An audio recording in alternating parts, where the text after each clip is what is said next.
So I'd like to talk about communication. What are we doing to communicate the sustainability story both inside and outside our industry? Steve, you want to take a crack?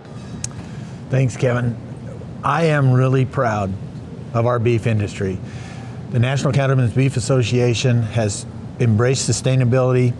They've set their own goals to be met by 2040, but they were also instrumental in standing up the U.S. Roundtable for Sustainable Beef, who works in the full supply chain from producer to retailer. We don't have a lot of touch base with the consumer once it passes through the retailer's hands, but that group of dedicated individuals in the U.S. Roundtable have set the metrics and indicators, provided a toolbox for producers and members through the supply chain, and are about to finish their goal work to set their goals to work with NCBA goals.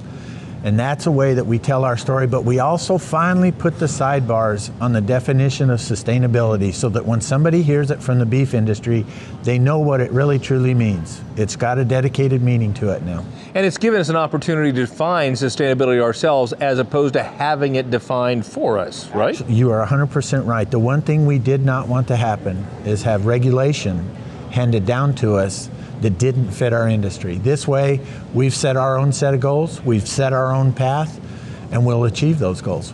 So it starts with communicating within that producer group. Where else do we need to communicate, Stephanie? I think an important place to communicate is direct to consumers. How do you reach them where they're at so that you can share your story?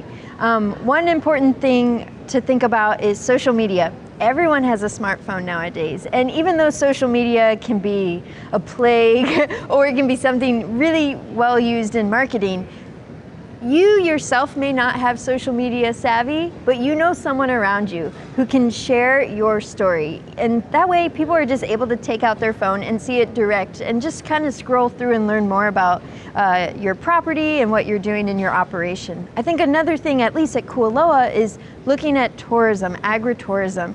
So you're welcoming them onto your property and connecting with them face to face. There is no better connection than that, right? You know, I just talked about the phone, but a face-to-face connection, that is perfect marketing and just an opportunity to build connection as well.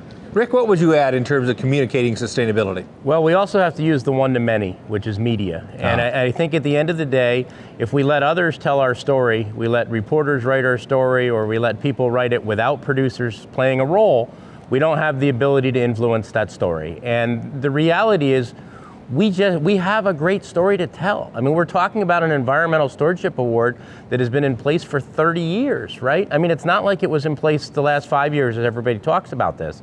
So get out and take those opportunities. Again, it's difficult as a producer to take your time to invite that reporter or answer those questions and take that presence with a chef or with anybody that you have the opportunity.